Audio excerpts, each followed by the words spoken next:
The expert for this session, Dr. Debashish Giri.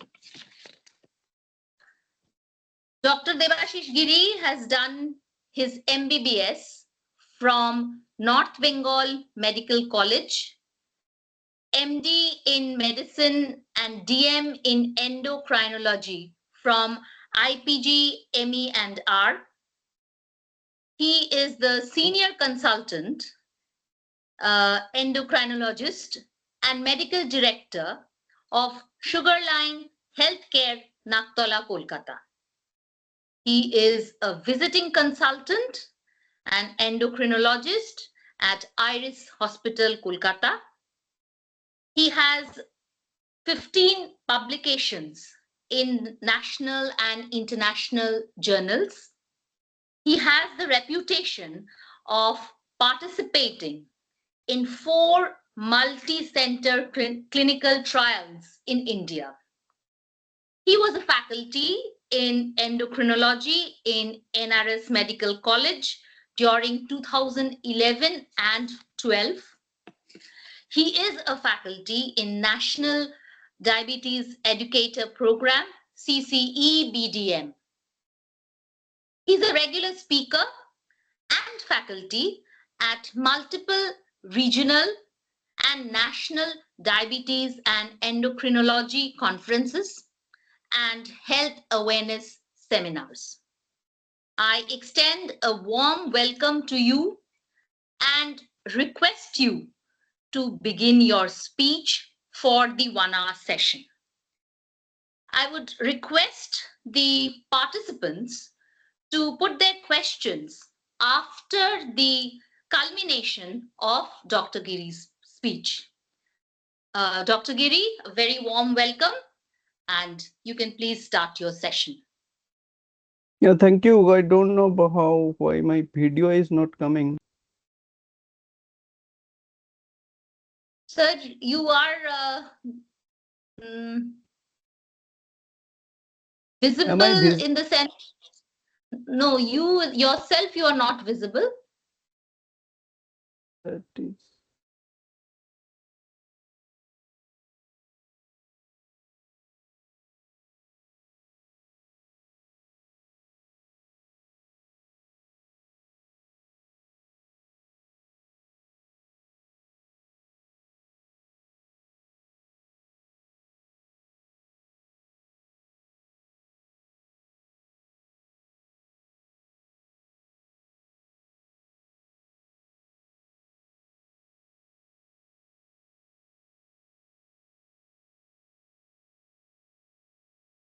Yes, sir, you are visible now. Yeah. Am I audible? Yes, you're audible, sir. Very much.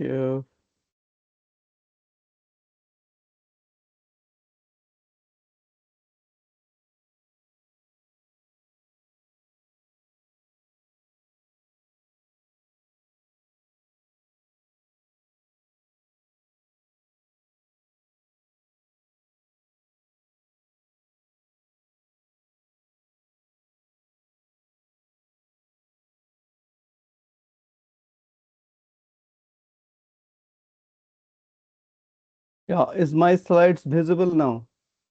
Yes, sir, it is visible. Okay.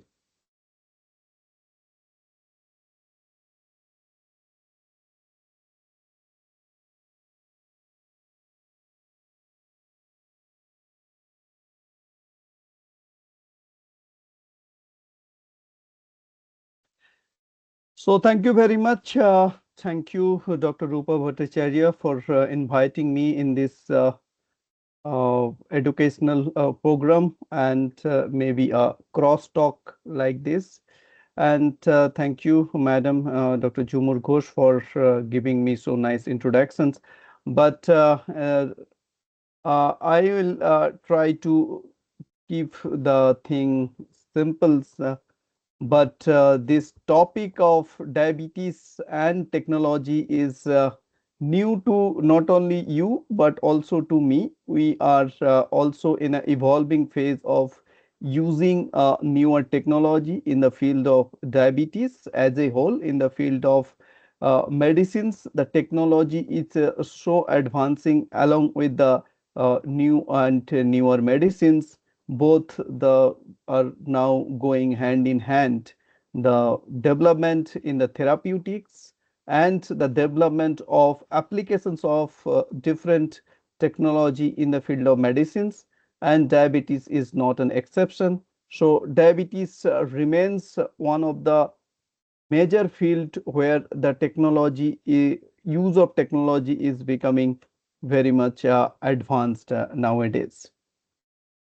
So in my talk, I will basically discuss the main what every one has to know first, that basically how we used diabetes monitoring. Basically, the technology is mainly used in diabetes monitoring.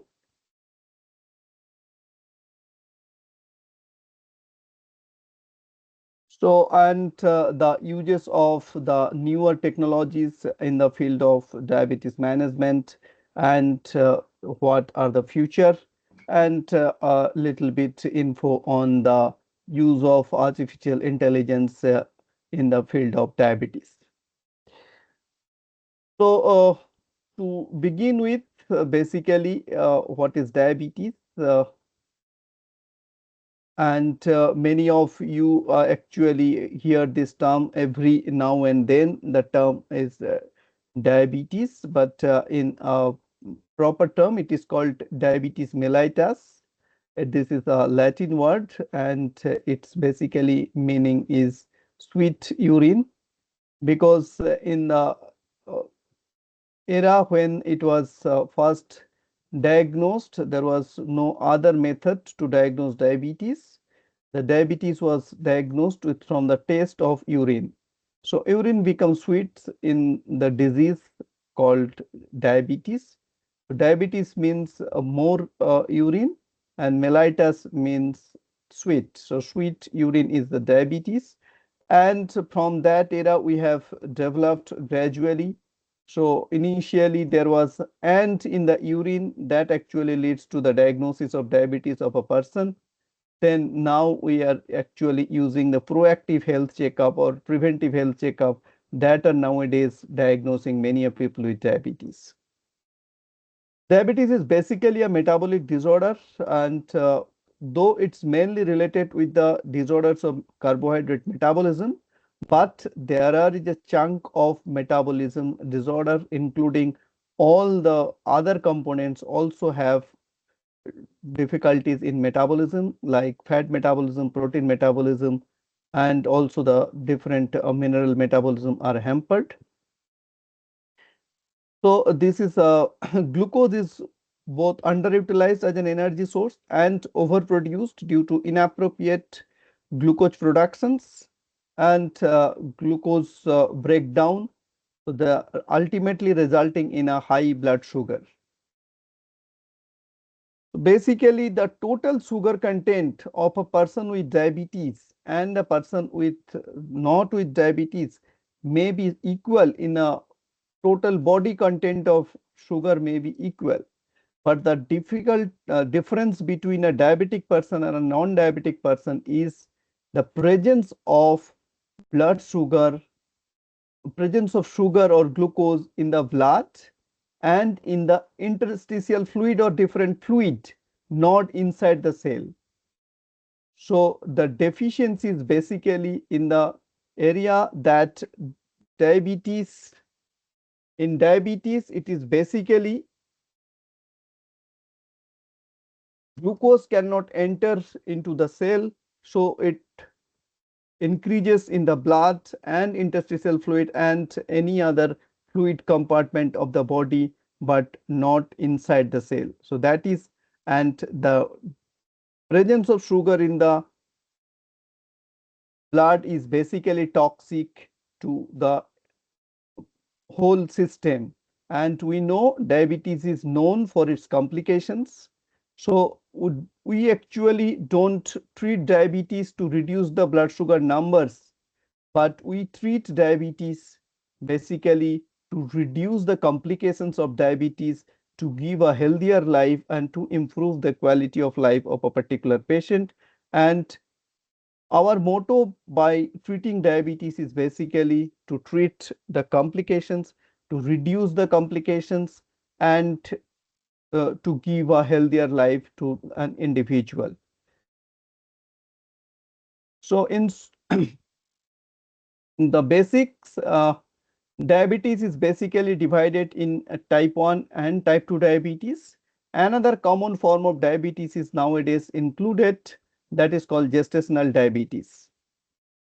So type 1 diabetes is a form of diabetes that usually occurs in younger populations, maybe children and or younger adults. This occurs due to absolute deficiency of insulin production in the body, because of some, most of the time it is an autoimmune disease.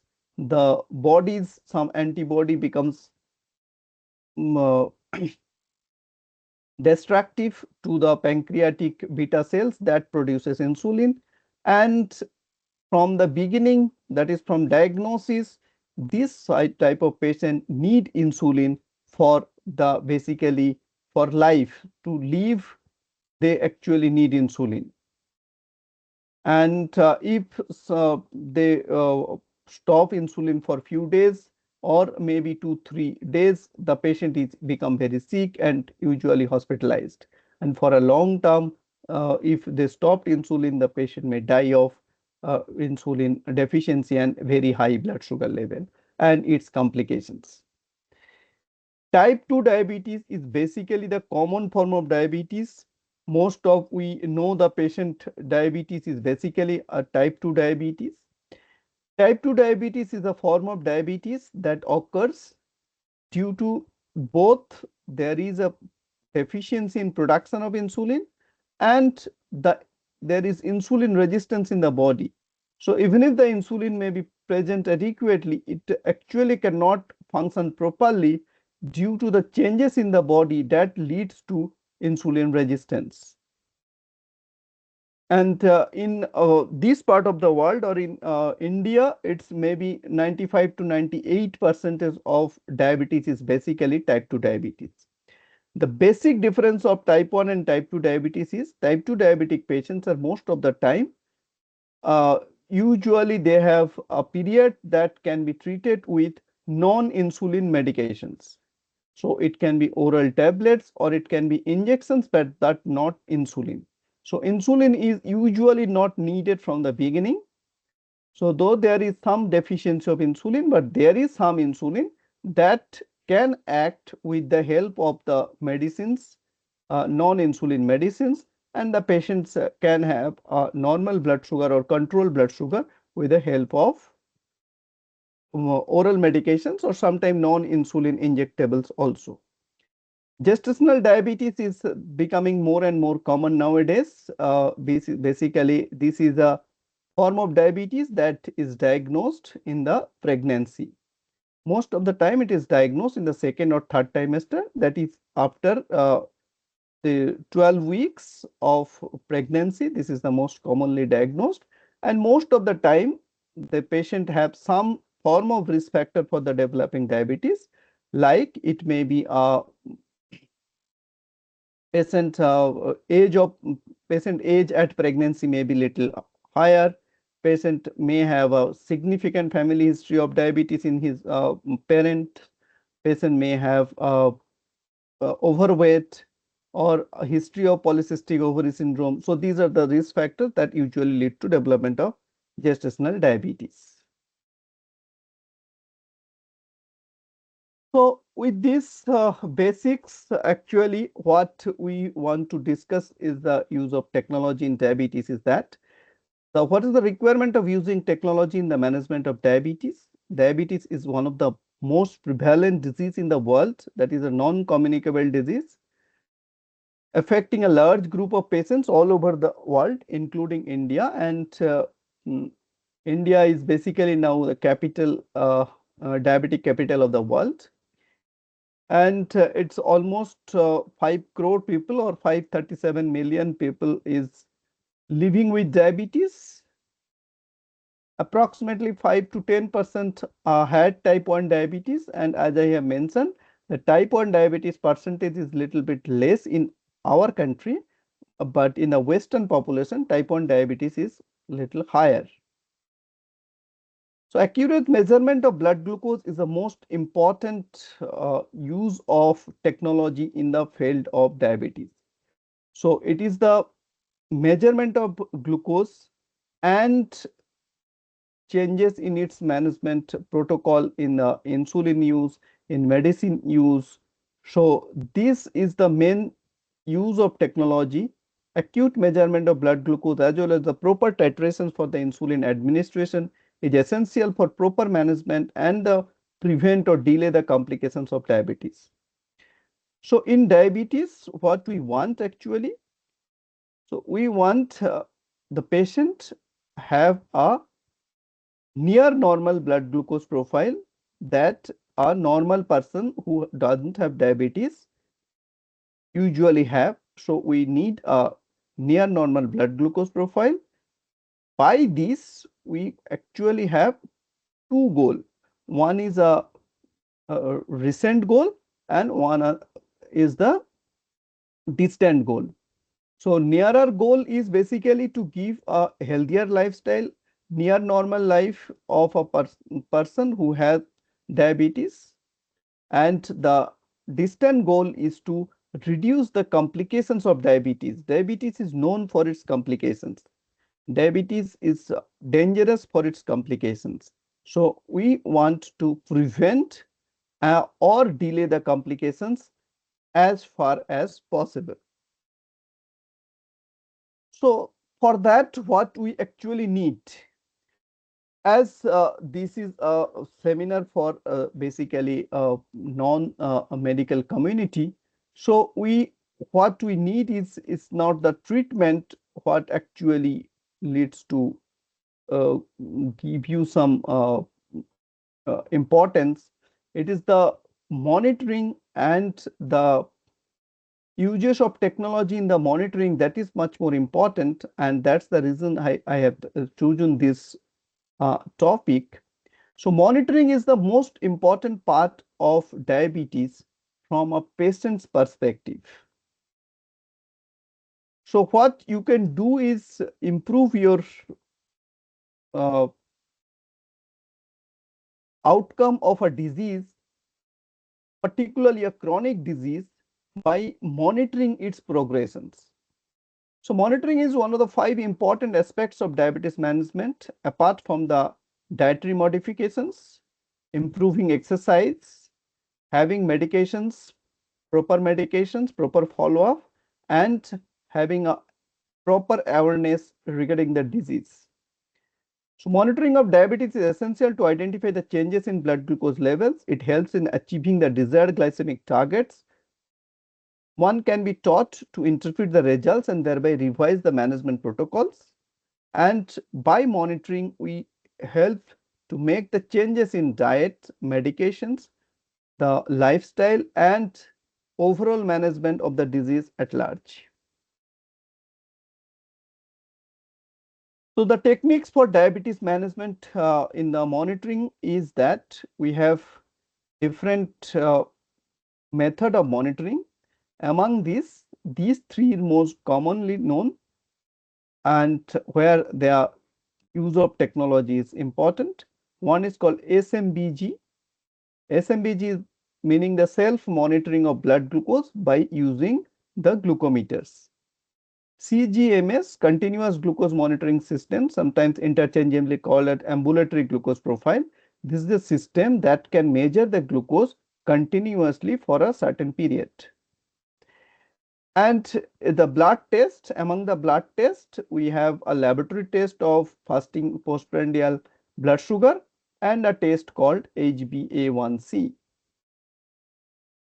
So by home monitoring, you can have a self-monitoring of blood glucose by your glucometers, or you have a continuous glucose monitoring system, or from the laboratory, you have a fasting postprandial blood sugar as a required interval you can do, and an HbA1c, or it is called hemoglobin A1c. So this is done by the patient using a glucometer self-monitoring. This is now becoming an integral component of effective therapy. So whoever and the patient or the patient's family members is actually taking care of the patient, he or she should know the use of glucometers, and he or she should use the glucometer as much as possible to know his disease, how it is going on, and how it is affecting his lifestyle, how much lifestyle can be modified, how diet can be modified. So nowadays, the use of glucometer is very much important. So this allows patients to evaluate their individual response to therapy, assesses the glycemic targets, medical nutrition therapy, exercise, prevention of hypoglycemia, and dose adjustment. So the hypoglycemia, as the term comes, I want to explain it that hypoglycemia, by meaning hypoglycemia, we actually meaning the blood sugar level is less than 70 milligram per deciliter. So usually we want to keep the blood sugar above 70 milligram and usually below 180 milligram per deciliter in a uh, for almost all patients. So below 70 milligram per deciliter, there is usually symptoms of glucose deficiency in the body. So what are the usual symptoms? Symptoms may be that the patient have some tremors, have excessive sweating, patient feeling excessive hunger, and as it progresses, so as the blood sugar levels become more and more down, the patient may ultimately go to coma due to the low blood sugar. So SMBG is especially important for insulin treated patients, but for non-insulin treated patients also it can have tremendous importance in preventing hypoglycemia and having a better ultimate result in the management.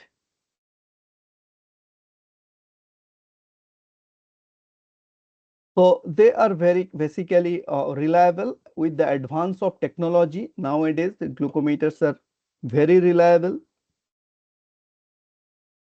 They give result very fast. Within a minute, you can complete the total procedure of blood sugar testing. And it's a portable. Someone can carry whenever he wants to go. And it is nowadays it's more acceptable and convenient. So definitely there are some disadvantages, particularly in country like us. The strips are expensive still, it around 15 to 20 rupees for a strip. And pricking fingers is always painful, not sometimes, it's always painful. But in your regular use, the patient understand the how much it is to be pricked. So the it's very less prick can give the adequate result. So the pain become gradually less. But the negative point is that the very high value may not be shown instead. It will show as a high, written as high or HI, because the glucometer have a reading maybe between 30 to 600 or something like that. So below 30, it will also cannot read. It will read as LO, low, and above 600, it will read as HI, high. So it will not give above 600. Though the management doesn't differ above 600, that is whether it is 700, 800, it usually doesn't differ. So in 500, 600, the management remains same. You have to take urgently to the patient to the doctor and either give insulin or some other manner you have to reduce the blood sugar. The patient specific needs and goals should be dictated by the SMBG frequency and timing. Testing times may depend on the medication regime or the insulin regime. age of the patient, and the stability of blood glucose. If someone have a stable blood glucose, they can monitor less. If someone has a very unstable blood glucose, they have to monitor more. Someone having hypoglycemia has to monitor more. In patients with pregnancy, patient with kidney disease, elderly patient have to monitor more. So like this. And also the personal preferences. Some patient usually wants to monitor their blood sugar very frequently. Some patient doesn't monitor, want to monitor. So that also remains a choice. And definitely finance remains one of the important hindrance in the treatment of a chronic disease like diabetes. Here it is to mention is that the patient related errors may be there, but after a proper education on or the awareness program of this glucometer, the error is usually reduced.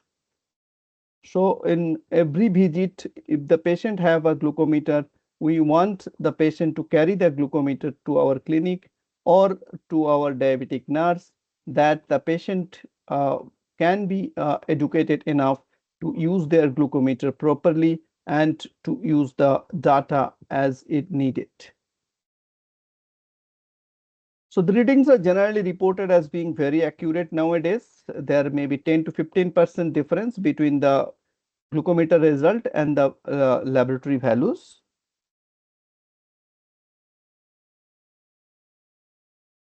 So glucometers uses the capillary blood and the lab uses the venous blood.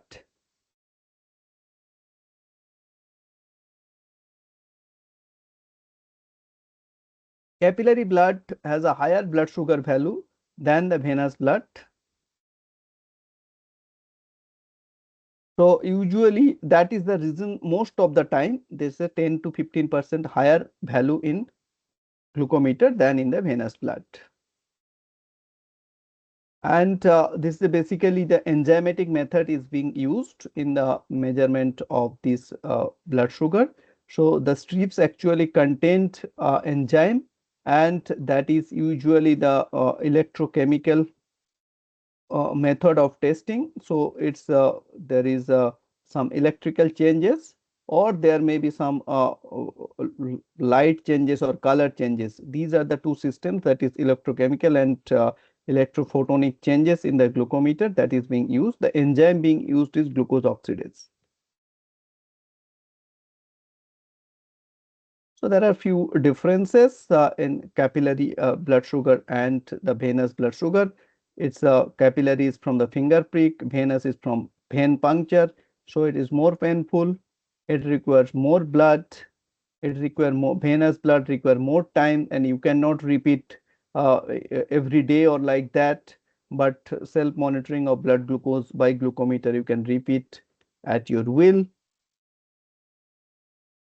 These are the some commonly used glucometers. You can see the one touch AccuCheck. These are the contour. These are the some commonly used glucometers.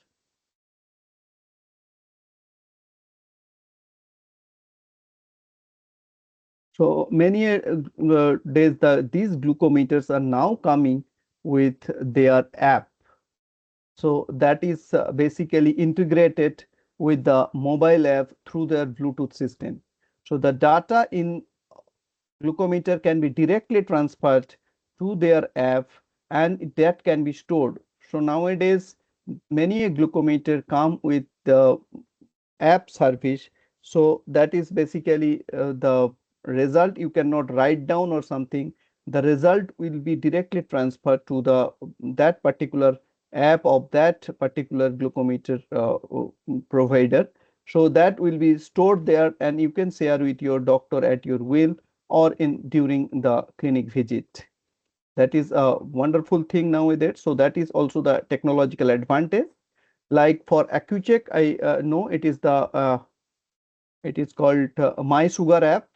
So if you buying a AccuCheck glucometer nowadays, you install your My Sugar app in your mobile, and the data will be directly stored after the basically these two are integrated. The data will be directly stored in that app, and you can jolly well share it. So for testing, it's some details of testing. Select the message, select and message the fingertip. Clean the fingertip with alcohol swab, and use the lancet or auto lancet device to prick your the finger.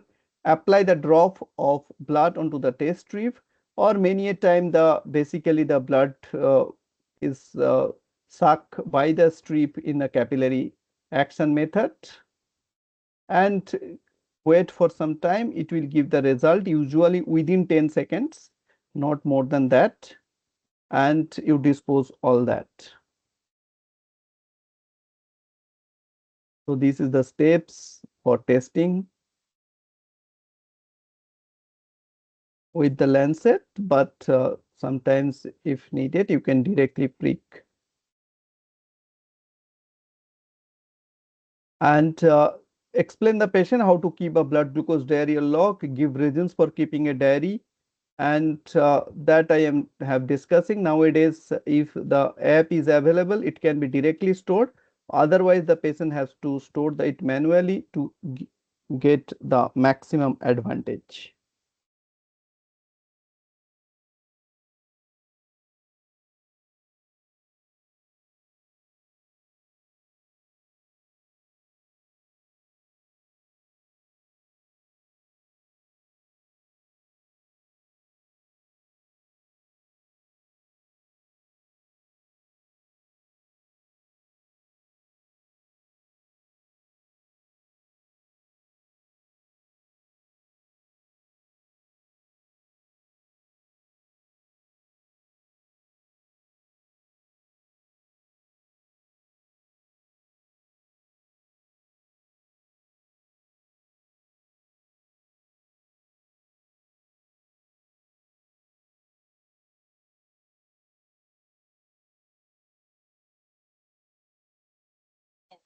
Conditions like obesity, pre-diabetic, cardiovascular diseases, and age-related health decline outcomes.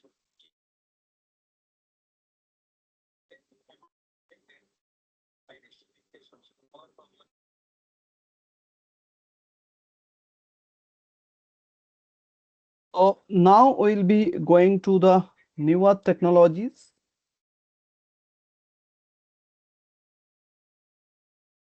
So the newer technologies are basically in from the advancement of basically the glucose testing, and there are continuous glucose testing, insulin pumps, smart insulin pens, ketone monitors, different wearable devices that measures blood sugar also, and health apps. And ultimately we'll finish with some talk on artificial intelligence in diabetes. So in the modern diabetes care, technology has become an indispensable tool in shifting care from reactive to the proactive approach.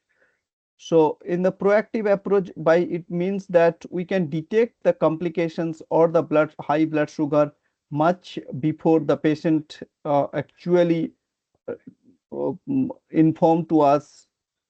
So the technological advances are continuous glucose monitoring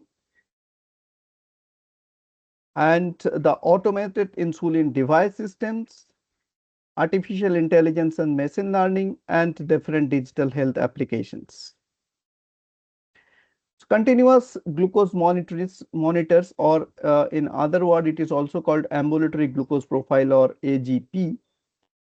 This is basically a system that provides a real-time glucose readings without finger pricks and the showing alerts for high and lows. So the benefits remains improving the glucose control, reducing the hypoglycemia risk, and no finger prick related issues. Help the user understand how diet and exercise affecting their blood sugar throughout the day, even during sleep. So this sensor can be put in the arm or somewhere non-used part of the body that is regularly not in use, so that it cannot be dislodged. So it can be used, and the sensor can be remain for usually 14 days. Some sensor can be remain for more than that also, and the data can be analyzed depending on the sensor we use, depending on the system we use. There are data that some are given real-time data, some are giving data after the downloading into the system. So the continuous glucose monitoring or ambulatory glucose profile measures the glucose results of interstitial fluid, not directly from the blood, because you cannot put something in the blood for a longer period. So it basically given in the just under the skin, that is called in medical term, it is called a subcutaneous tissue. So basically it is in the subcutaneous fatty tissue where the interstitial fluid is there, and the sensor actually measures the interstitial fluid glucose level, and that is usually in parity with the blood sugar level. The link from the sensor to a transmitter transfer the glucose data, and there are different type of transmitter are now available. There are different type of systems of continuous glucose monitoring system. So what actually it's done, that the sensor, the transmitter can uh, transfer the data at your will, or sometimes it can be transferred after 7 or 14 days. So depending on the system we are using, it gives the result. So many patients who are educated enough and who have usually are health freak, are technologically advanced, so they can use the result at their will and can modify their therapy, their diet, their exercise, everything.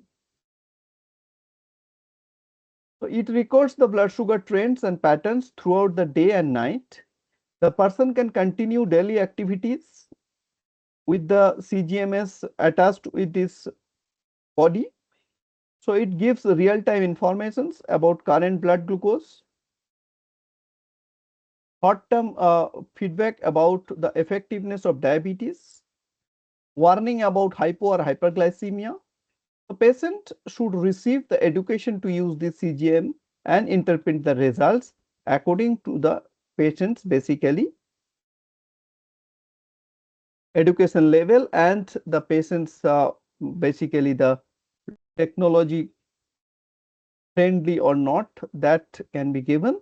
So sometimes we are using this system also just to monitor after 14 days by the healthcare team, not by the patient himself or herself. This is also being done nowadays, that we actually seeing the data after downloading from the transmitter. So the CGM helps to reduce glucose variability. It helps in synchronizations of food intake, medications, and physical activity. So visual graphs can be produced that illustrate a 24-hour glycemic pattern. There are candidates for CGMS, particularly any patient, even a non-diabetic patient can be given a CGMS to know the how his or her glucose profile throughout the 24-hour for a 7 days or 14 days. But basically these candidates is means that most of the time it is in the Western world, that is basically the insurance will give the coverage if the patient is type 1, if someone is type 2 but on insulin, pregnant patient, some patient who are critically ill having regular uh, hypo or hyperglycemia, children with any form of diabetes, whether type 1 or type 2, and patients on insulin pumps. So in left hand side, you can see this is a basically a schematic diagram that shows the blue line is basically the continuous glucose monitoring curve, but the red dots are you have chosen the time to testing the glucometer. So the red dots cannot give a proper result of your glucose profile. When you have a chance to use the CGMS, you can understand that the SMBG may be little fall short of what we actually want in a patient. So this is a basically a curve of daily glucose level, and what we can get the informations from the SMBG is by the red dot, what the times we have used chosen to test. So CGM has the components of a small sensor that is actually put inside the subcutaneous tissue. It's a transmitter that is fastened on top of the sensor and sends data wirelessly to the receiver that displays the patient's glucose trends in vivid color so that it can be easily seen when it is high, low, or within range. So you can see this is a basically a result, and this is basically a superimposed result of maybe 7 days, 14 days. So these are basically showing the curve, and the black line is maybe a median curve or the mean curve of the 50% of the results. So this is a ambulatory glucose profile 14-day profile, and we actually want to keep the sugar in target range. So the target range is between 70 to 180. That is called in range. So time in range, and we want to stay the patient most of the time of the day in this range. So between 70 to 180. So at least 70% of the time patient should be in this range. So of 24 hours, 70% of the time in this range, and the patient should not be much more than 25% of the time above range and not more than 5% of the time below range. The limitations of CGMS for this part of the world is basically the cost, and also because of the cost the use is less, and because of the less use the staff are not adequately trained. There is need for specialized software and access to computer, but nowadays many system does not require computer. It can be given in the itself, just seen in the transmitter basically, but for storing you need a computer, and still it is may not be always a gold standard, so uncertainty about accuracy still remains, but when we can use it has of many advantages. So the patient should have a realistic expectations. Patient should not panic, because this is a basically more hazardous part of using technology is that when patient sees something, that patient become more panic and the anxiety level of the patient increases. That also is a bad part of using more technology in chronic patients. So not always react too quickly. Look at trends, not just individual values. Rapid rises usually mean more insulin is needed. Validate your readings with a glucometer. That is important, because until and unless the system is more validated, we have to use our glucometers to validate the results that are showing in the continuous glucose monitoring system. So these are the some systems that are available, continuous glucose monitoring system in many part of the world. Not all are available in our part. The available in our part is this, that is called Abbott Freestyle Liver Pro. So that actually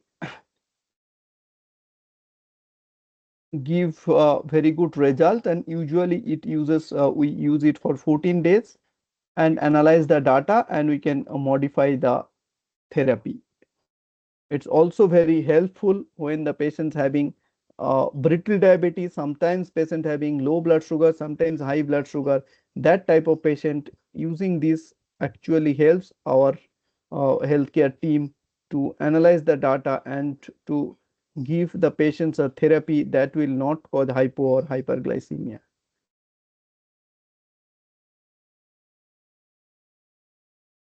So as the technology advances, you know that after the availability of this continuous glucose monitoring system, keeping this continuous glucose monitoring system as a baseline use, now there is much more advancement in the field of diabetes management, particularly in the field of insulin and the glucose monitoring systems. So what basically it can be done is that it can be integrated with the insulin delivery systems, whether it is being given as a in the insulin pump or whether it's giving with the some modified insulin pens that are called smart insulin pen. So you can see in the picture, basically what we want to show is that the patient have a CGMS fit in his left arm. Patient can have a smartwatch that is integrated with it that actually will show the result. Patient if have a insulin pump, this can be integrated with the continuous glucose or CGMS system. So it will become a closed loop system, that is when the patient have a high blood sugar, the insulin flow in the pump will increase. When the patient have a low blood sugar, the insulin flow will be stopped. So this is the integrated system and it will act like a artificial pancreas. So what happen in a normal person, in a normal not having diabetes or having diabetes, the patients when there is low blood sugar, our pancreas usually stop to secrete insulin. When there is high blood sugar, pancreas tries to secrete more insulin. If it uh, is able to secrete, then the blood sugar goes down. If not able, then it increases. So we need external insulin. So like that, it's become a closed loop external pancreas sort of thing. So this is now is the technological advances in the field of diabetes, that is called insulin pumps and automated insulin delivery systems. So the insulin pumps is basically available from a longer period of time, but this closed loop system is a recent thing. So insulin pump is basically a system that contains insulin in a reservoir and a channel with a insertion in the subcutaneous tissue that actually can give insulin continuously and in a prefixed dosing pattern. So, but if this insulin pump can be integrated with this CGMS data, then it will be more advanced, and that is called automated insulin delivery device. So it deliver the precise insulin doses continuously and can integrate with the CGMS to automatically adjust the insulin delivery based on real-time glucose data. So the benefit remains it's a simplify the insulin management and improve the time in target range. So when there is high blood sugar, it will increase the rate of insulin flow. So and when there is low blood sugar, it will decrease. So ultimately the patient's blood sugar management will be much better. That is called automated insulin delivery system, or as I have called it, a bionic pancreas or an artificial pancreas like thing. So these integrate the CGM, continuous glucose monitoring, a insulin pump, and algorithms to automate the insulin delivery, mimicking the pancreatic function.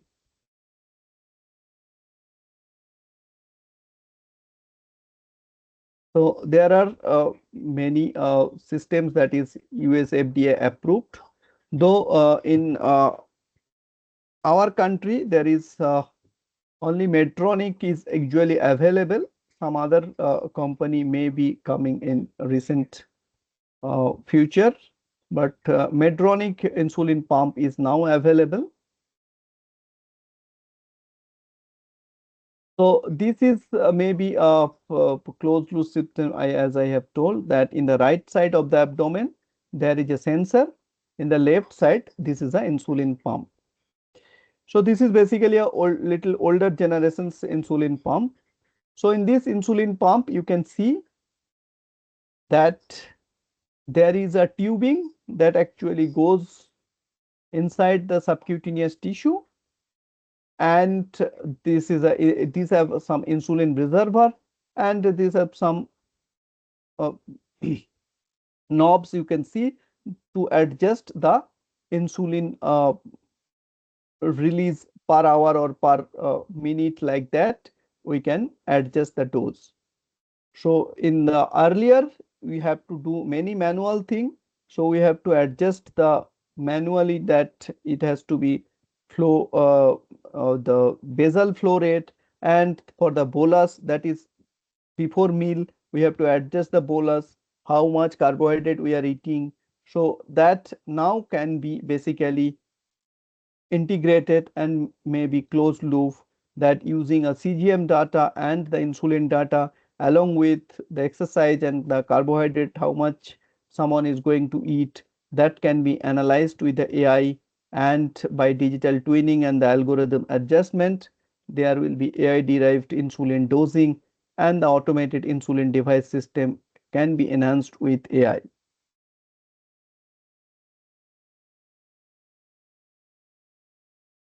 Now, this is little less advanced than the insulin pump.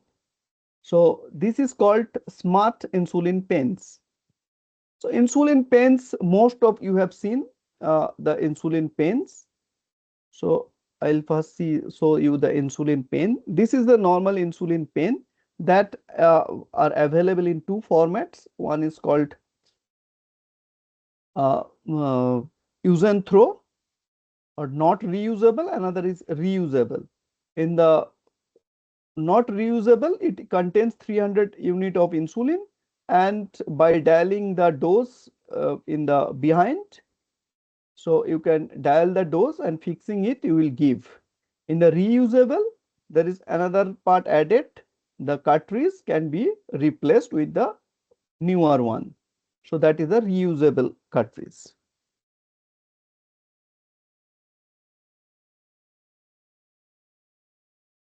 So in smart insulin pens, these are connected pens that track doses, remind users when to take the insulin, and can integrate with the smartphone apps. Basically, this is integrated with the CGM data with the smartphone apps, and this is integrated with the insulin pen.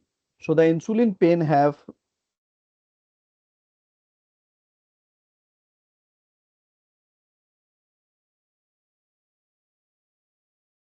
a system that is integrated with the insulin pen, and that can get the order from the insulin pen, though the patient has to inject their own, but the dose can be calculated from the CGM. So it will make insulin delivery more precise, simplify the routine, and provide helpful reports for managing insulin therapy. So this is, you can see, this is a basically an insulin pen and CGM data integrated app that actually will decide how much insulin now you have to give. Definitely also it will remind you when to give the insulin, and when not to give the insulin, whether there is hypoglycemia or something like that. So it will sync the data from previous days also. So the synchronization will actually give the more good results when the insulin is being selected, how much it has to be given. So there is both component that you can use it manually, and also you can just follow the app result, what the app is showing, how much insulin you have to give.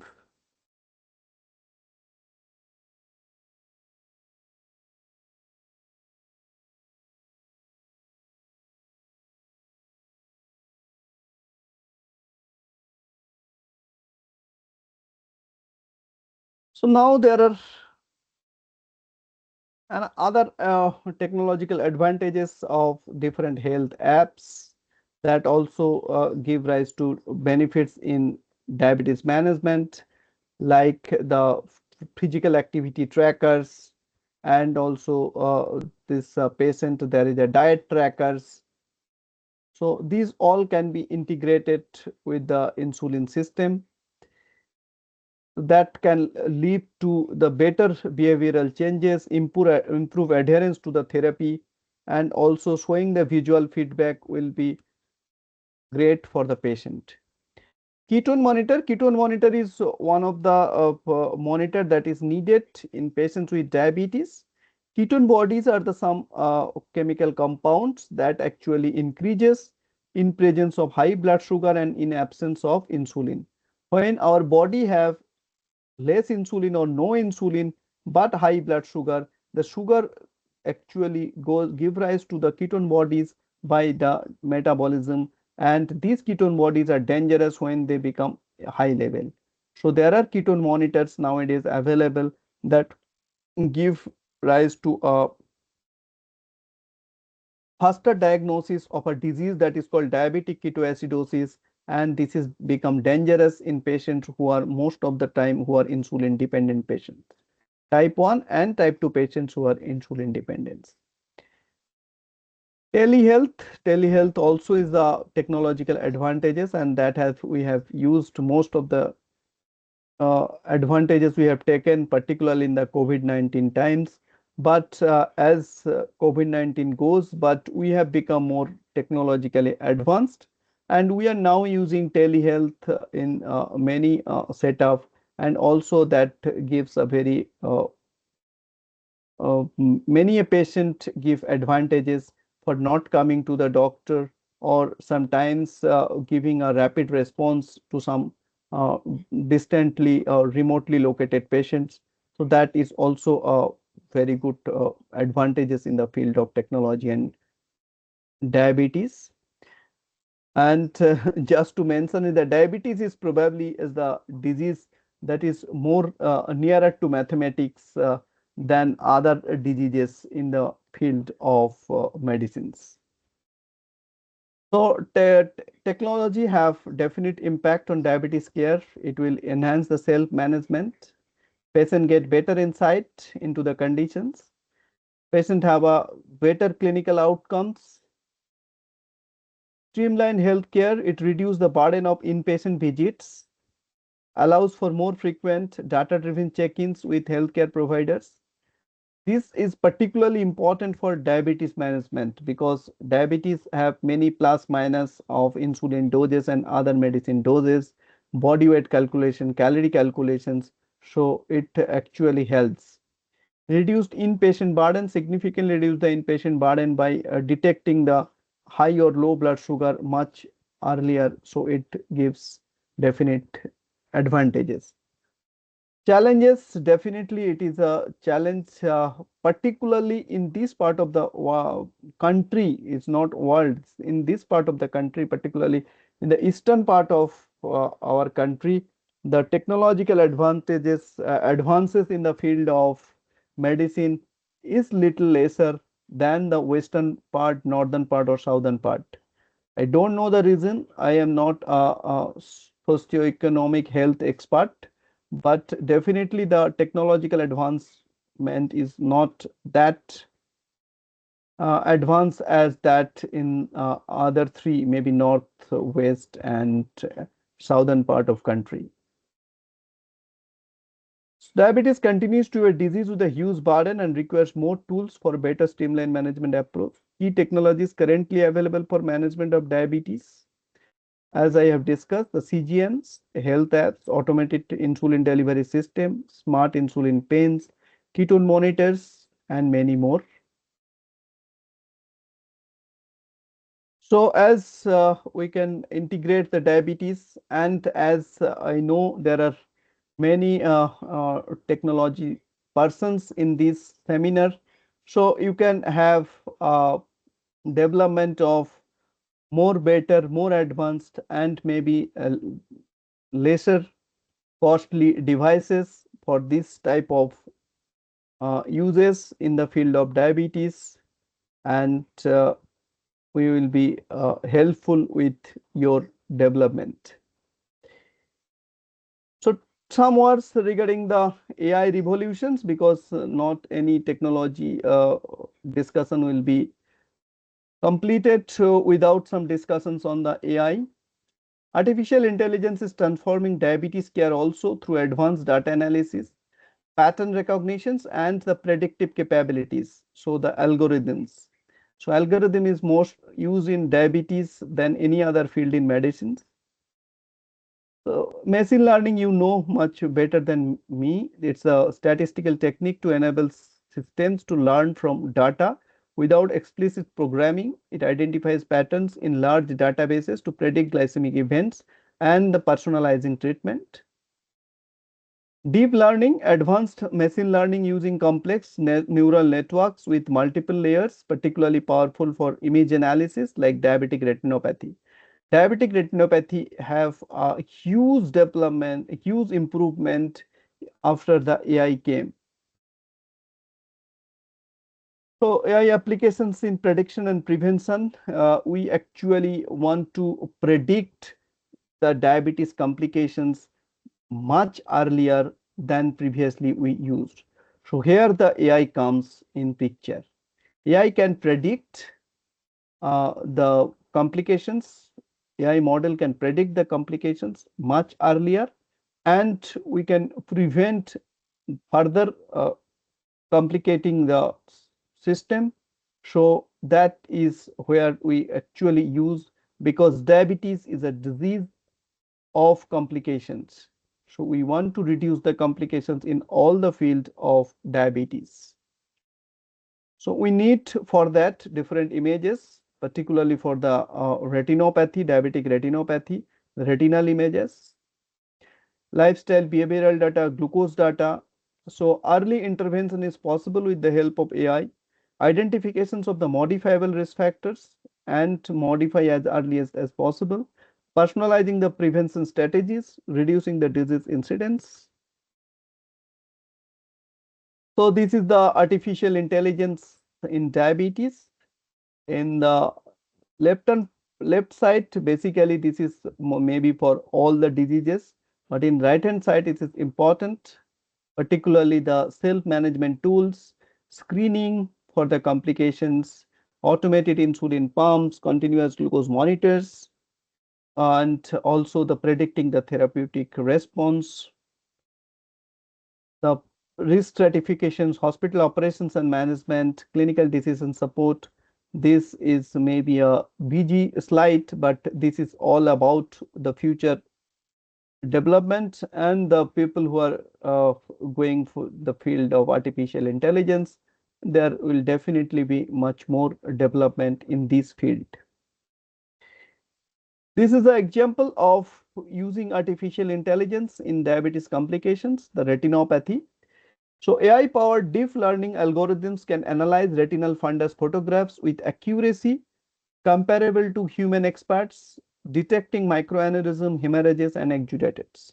These are the medical terms that are basically found in a retina of long-standing diabetic patients. So these have basically algorithm can be used because this is a dose-dependent manner. Like someone having a very good control of diabetes will need retinopathy to develop years, maybe 10 years, 15 years, 20 years. So the dose of blood sugar is less, so the development for retinopathy requires more time.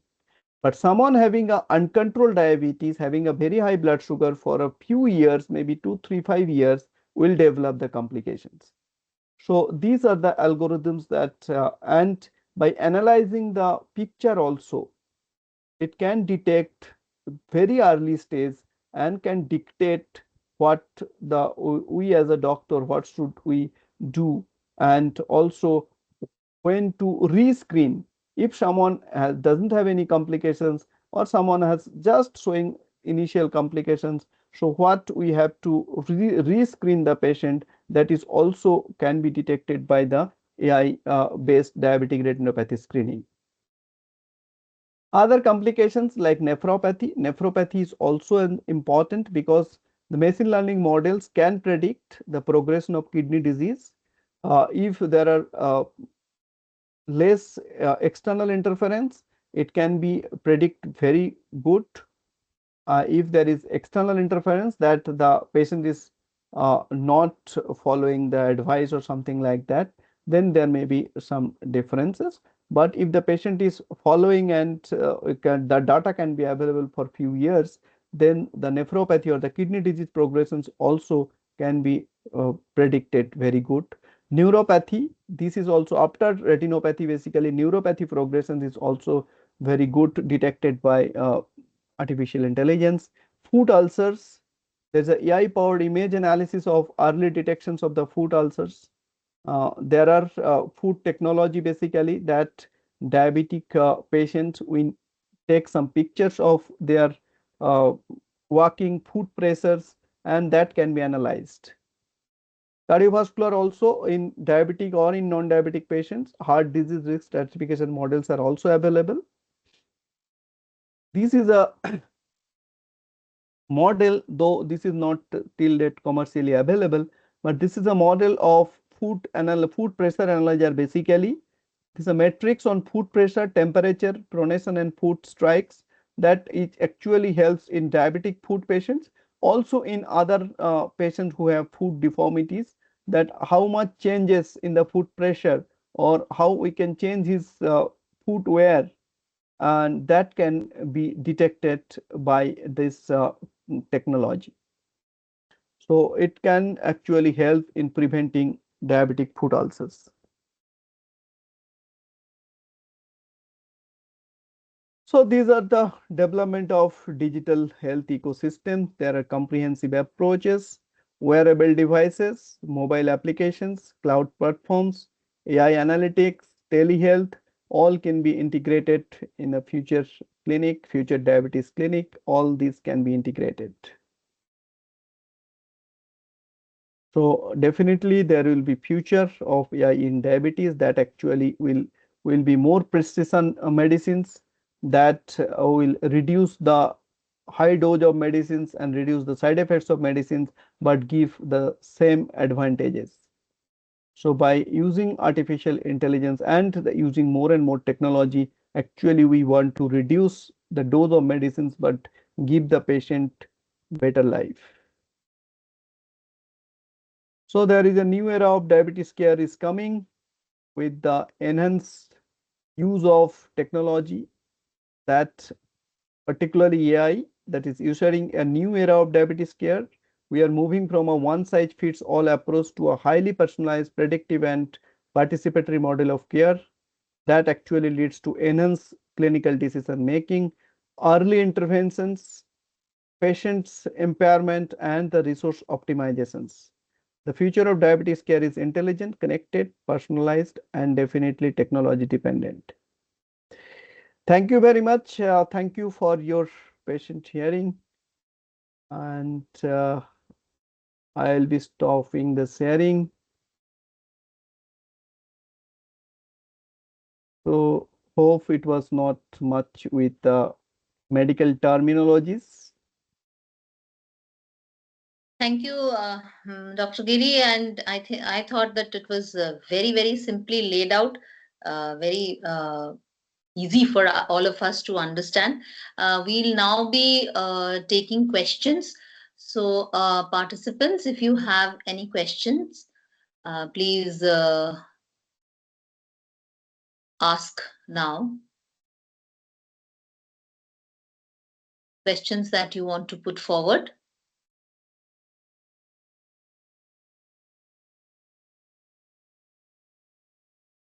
Anyone who wants to ask a question?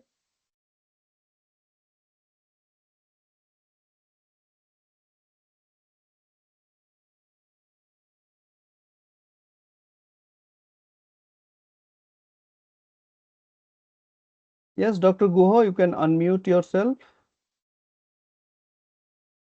Someone was asking, I don't know.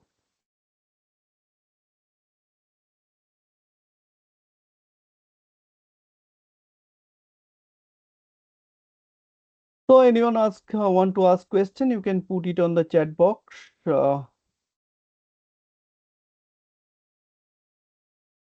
Yes, you can also put it in the chat box if you want to ask question.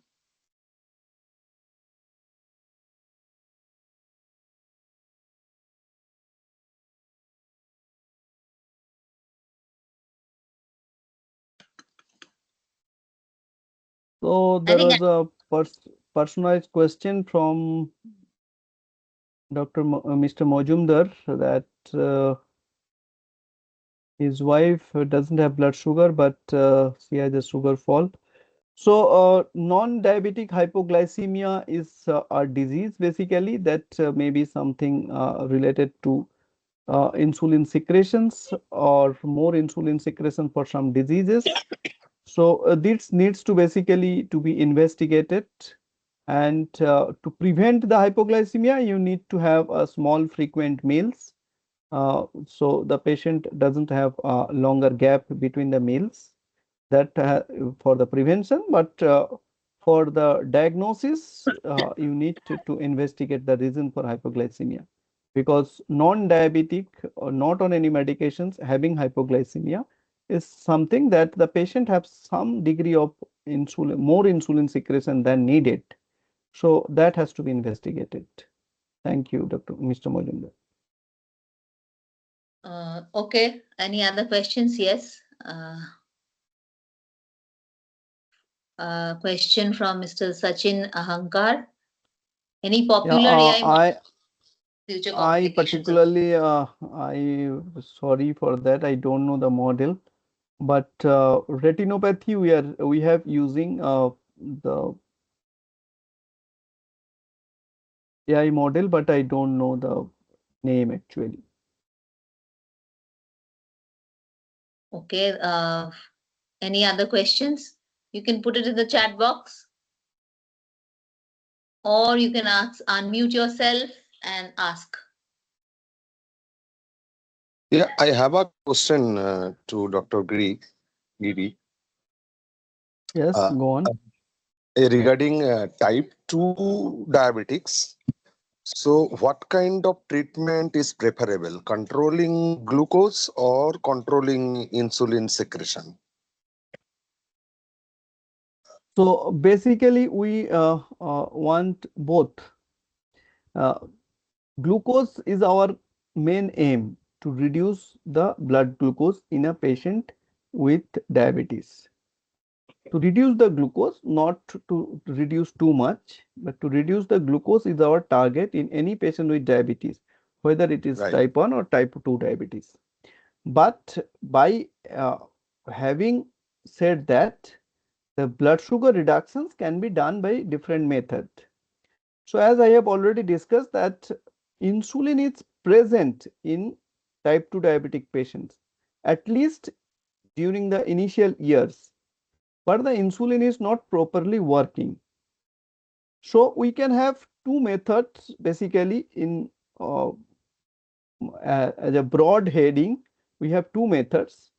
So either we can increase the insulin secretion, or we can decrease the insulin resistance itself, to that the available insulin can work better. So now before maybe 2000 2005, we have very few medications, but nowadays there are plethora of medicines that actually initially target to reduce the insulin resistance, and the available insulin can be good enough to control the blood sugar. So the using of that type of medicines first is now the protocol, using the medicines that does not increase insulin secretion but decreases blood glucose by reducing insulin resistance and leading to the insulin become more active. So the available insulin is become good enough to control the blood sugar, but not increasing glucose insulin secretion itself. Dr. Giri, there is two more questions in the chat box. Shomi Mojumdar has the Next question. Yeah, How how do do AI? AI algorithm personalize glucose management strategies considering individuals' unique lifestyle, diet, genetics, and physical activity? Yes, that is basically the AI algorithm. I know lesser than you. So these AI algorithms need the data. More the data you can give, it will give the better the results. So they have some basic data available so that your genetics in a broader spectrum, maybe genetics that is, it includes that Asian Indians as the genetics, or it may up to go up to that Asian Indian Bengali as a genetics data. They have some data available. Your body weight, your physical activity pattern, your daily calorie burn, it has to be given total calorie and the data of the continuous glucose monitoring it will utilize. So ultimately, after having some data, it can analyze and you will give the insulin dose. So for giving that, you need definitely initially you have to give some data. So when also the integrated systems are being used, though not very frequently in our country, but when it is used, the initially these are, you have to give the data. So the CGM continuous glucose monitoring, you have to continue for at least 14 days, 1 month to have the data, and you have to take the insulin doses so that it can be analyzed that if you are taking 10 units of insulin, your blood sugar is going to 140. If you are taking 8 units, it's going to 160. So then it will help. So that is the algorithm basically. It has some data of like the broader data of genetics, of lifestyle of a teacher like that, lifestyle of a student like that. So it already have some data and a basics of how much insulin usually needed in this type of blood sugar and this type of carbohydrate eating. This already have data available from our past experience and when the AI is developing. So with this, your individual data, it will analyze for maybe 14 days, 1 month, then it will give the better result. Thank you. But next question is from Dr. Shomudeep Ghosh. What are the pros and cons of using a specific device, such as an insulin pump or a continuous glucose monitor? Yeah, if you makes the science first, then commerce. So for science, it's definitely insulin pump is a wonderful thing. The positives are that it actually will give, if we can use it properly, it will give a better a better glucose result, and in a term, it will require less insulin. So what actually happens when you use a pump, our total insulin requirement is reduced and the blood sugar control is better. Similarly, in the continuous glucose monitor, it will give when someone is educated enough and is a tech-savvy person, then the using continuous glucose monitor nowadays give a better result, no doubt about that. And also some apprehension that patient have some ice cream and the CGM has shown that this is the result of having a 1 scoop of ice cream. So the patient will automatically will apprehend to use to take ice cream in the next time.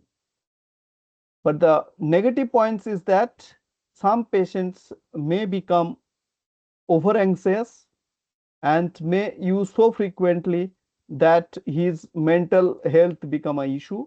That is also a concern of using technology in the field of medicine.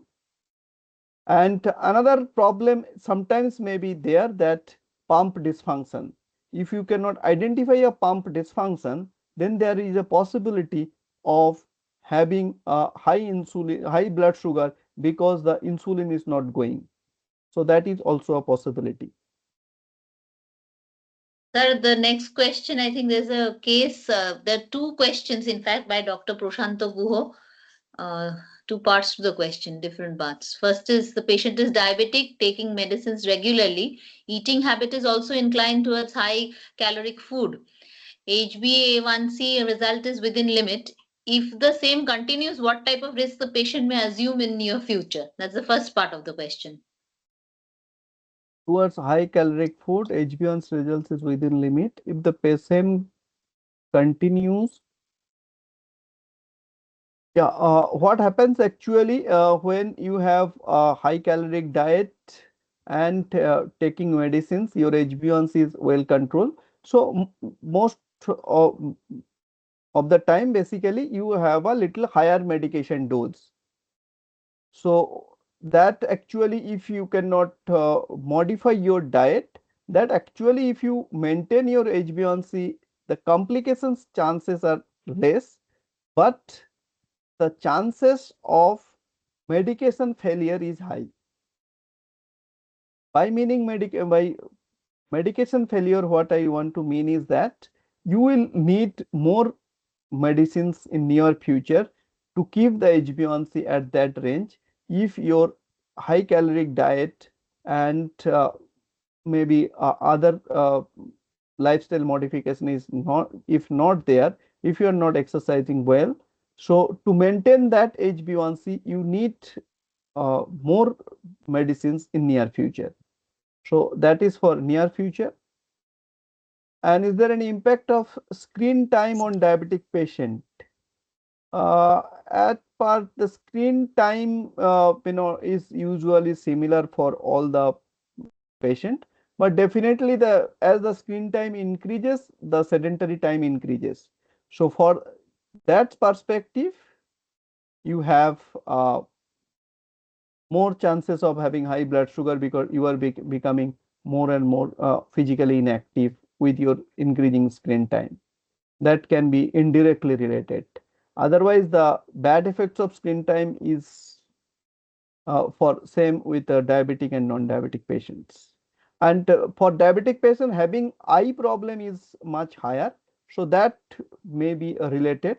If someone is having a long time diabetic and having some degree of eye complications, that may give rise to your eye problem increases. So that is the relation. Dr. Giri, there is another question from Deepa Shaha Sharkar. Is there any chance that gestational diabetes can come back at certain point of age? Gestational diabetes, definitely, that is the your understanding, and every mother who become diabetic at their gestation has to be taken care of their blood sugar much more than anyone else, because pregnancy is a risk factor for developing diabetes. So the age is another risk factor. So as you are aging, your risk factor increases. So that diabetes is basically is not returning that diabetes. Now you are becoming basically a type 2 diabetes, that is a permanent one. So as the gestational diabetes, after the delivery of the child, most of the time, not all, usually the diabetes condition become euglycemic or non-diabetic, but in you are a much more at risk for having type 2 diabetes in future. So it depends on your lifestyle modification, depend on your exercise, weight reductions after post pregnancy weight reductions. All these are related when you will have your type 2 diabetes, and also your genetics, that is your diabetes in your parents, that is also important. Your stress level, your physical activity, everything comes into picture. But yes, someone having gestational diabetes is always at a high risk for developing type 2 diabetes in future. Thank you, Dr. Giri, for answering so many questions and for this extensive talk on diabetes causes, meaning, treatment, the technology used, and in the management of diabetes, and the importance of self-monitoring processes, also the various modern technologies in diabetes management. I think the various AI applications in prediction and prevention of diabetes that you have discussed gives us new prospects to think on. Thank you once again for this very lovely session that you have just delivered. very, very good night, sir. Thank you, sir. Thank you very much. Thank you very much. Thank you, everyone, for joining me in this evening CME. And also thank you, Rupa Madam, for inviting me. Good night to everyone. Good night, sir.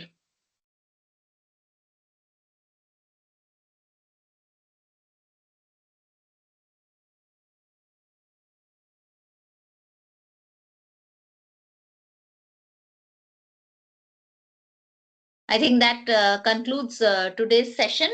I think tomorrow it is day 2 of